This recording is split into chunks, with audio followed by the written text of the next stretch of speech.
Hi friends, வாங்க இன்னைக்கு நம்ம தமிழ் குக்கிங் கிச்சனில் என்ன பார்க்க போகிறோம் அப்படின்னா நண்டு கிரேவி தான் பார்க்க போகிறோம். இது சப்பாத்தியோடையும் சாதத்தோடையும் சாப்பிடும்போது ரொம்ப ருசியாக இருக்குங்க.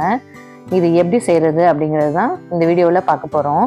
நீங்கள் நண்டு எடுத்திங்கன்னா இந்த மாதிரி ஒரு முறை செஞ்சு பாருங்கள், ரொம்ப ருசியாக இருக்கும். வாங்க இது எப்படி செய்கிறதுன்னு வீடியோக்குள்ளே போய் பார்க்கலாம். வீடியோக்குள்ளே போகிறதுக்கு முன்னாடி தமிழ் குக்கிங் கிச்சனை சப்ஸ்கிரைப் பண்ண மறந்துடாதீங்க. கூடவே இருக்க பெல் பட்டனையும் கிளிக் பண்ணுங்கள்.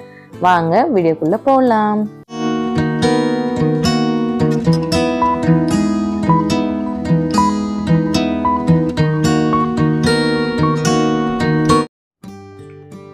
முதல்ல அரைக்கிறதுக்காக மசாலா ரெடி பண்ணிக்கலாம். ஒரு கடாயில் 1 டேபிள் ஸ்பூன் அளவுக்கு எண்ணெய் விட்டுக்கோங்க.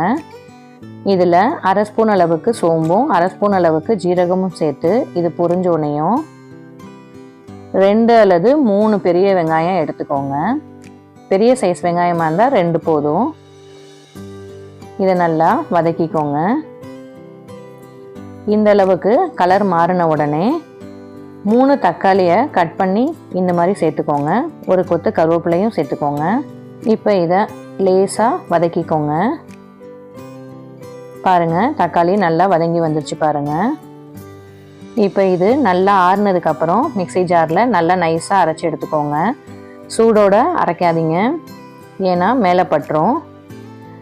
இப்போ ஒரு கடாயில் தேவையான அளவுக்கு எண்ணெய் ஊற்றிக்கோங்க.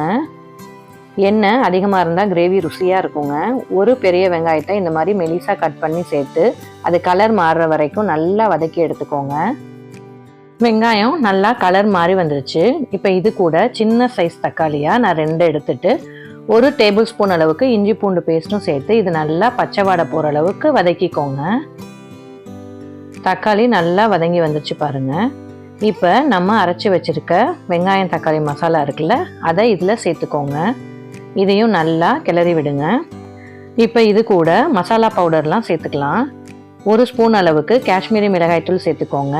காரத்துக்கு தகுந்த மாதிரி தனி மிளகாய்த்தூளும் 1/4 டீஸ்பூன் அளவுக்கு மஞ்சள் தூள், ஒரு டேபிள் ஸ்பூன் அளவுக்கு மல்லித்தூள், 1/2 டேபிள் ஸ்பூன் அளவுக்கு மிளகுத்தூள் சேர்த்து கூடவே தேவையான அளவு உப்பும் சேர்த்து நல்லா கலந்து விடுங்க. காஷ்மீரி மிளகாய்த்தூள் கலருக்காக தான், அது காரம் கம்மியாக தான் இருக்கும். தனி மிளகாய்த்தூள் உங்கள் காரத்துக்கு தகுந்த மாதிரி சேர்த்துக்கோங்க. நீங்கள் காரம் அதிகம் சாப்பிடுவீங்கன்னா நீங்கள் எக்ஸ்ட்ரா கூட சேர்த்துக்கலாம். மசாலா எல்லாம் நல்லா பச்சை வாடை போகிற அளவுக்கு நல்லா வதங்கணும். இப்போ இதில் ஒரு கைப்பிடி அளவுக்கு கருவேப்பிலை மல்லியை சேர்த்துக்கோங்க. இது நல்ல வாசமும் ருசியும் கொடுக்குங்க. இப்போ இந்த மசாலா நல்லா வேகணுங்க. ஏன்னா கிரேவி அதிகமாக இருக்கணுன்றதுக்காக நம்ம வெங்காயம் அதிகமாக சேர்த்துருக்கோம். வெங்காயம் ஸ்மெல் வராமல் இருக்கிறதுக்காக இந்த மசாலாவை மூடி போட்டு சிம்மில் ஒரு 10 நிமிஷத்துக்கு வேக விடுங்க. அப்பப்போ கிளறி விட்டுக்கோங்க. பாருங்கள், இந்த மாதிரி எண்ணெய் பிரிஞ்சு வரணும், நல்லா வெந்து வரணும் மசாலா, இல்லைனா ஆனியன் ஸ்மெல் அடிக்கும். மசாலா நல்லா வெந்துருச்சு. இப்போ நம்ம கழுவி சுத்தம் பண்ணி வச்சுருக்க நண்டை இதில் சேர்த்துக்கோங்க. நான் இன்றைக்கி 1 கிலோ அளவுக்கு நண்டு எடுத்திருக்கேன். இதை நல்லா க்ளீன் பண்ணிவிட்டு தண்ணியெல்லாம் வடிச்சிட்டு சேர்த்துக்கோங்க. மசாலா எல்லா பக்கட்டும் படுற மாதிரி நல்லா நண்டை பிரட்டி விடுங்க. இது பிரட்டி விட்டதுக்கப்புறம் மூடி போட்டு ஒரு 10 நிமிஷத்துக்கு சிம்மில் வச்சு நல்லா வேக விடுங்க.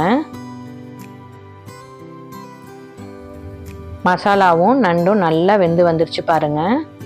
எண்ணெயெல்லாம் பிரிஞ்சு மசாலா நண்டு கிரேவி ரெடி ஆயிடுச்சு. நண்டும் கலர் மாதிரி வந்திருக்கு பாருங்கள். இப்போ இந்த கிரேவியை சப்பாத்தியோடையும் நானோடையும் சாப்பிடும்போது ரொம்ப சூப்பராக இருக்குங்க.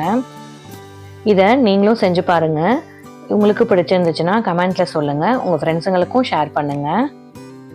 Thank you friends.